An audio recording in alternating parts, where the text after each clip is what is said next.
चला तर मंडळी, कालची अर्धवट राहिलेली रेसिपी आज पूर्ण करूया। एक वाटी पिवळा किंवा पांढरा मटार म्हणतात ना, त्याला रात्रभर पाण्यात भिजवून घेतलं, पाणी काढून कुकरमध्ये काढायचं, वर 1 इंच राहील इतकं पाणी घालायचं, चवीनुसार मीठ, थोडंसं तेल, चिमूटभर सोडा घालून एक शिट्टी मोठ्या आचेवर नंतर मध्यम आचेवर 5 शिट्ट्या करून कुकर गार करायचा।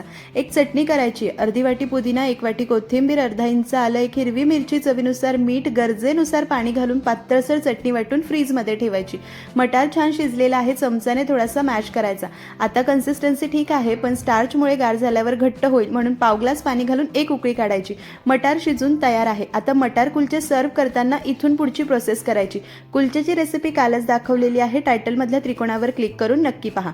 पातेल्यामध्ये चमचाभर तेल घेतलं, त्यामध्ये शिजलेला मटार घालायचा, नंतर बारीक चिरलेलं आलं, मिरची, कांदा, टोमॅटो, कोथिंबीर, स्क्रीनवर दिसतात ते सगळे मसाले, 4 चमचे चिंचेचं पाणी, यामध्ये गुळ नाहीये, 4 चमचे हिरवी चटणी, मिनिटभर गरम करून गरमागरम दिल्ली स्पेशल मटर कुलचे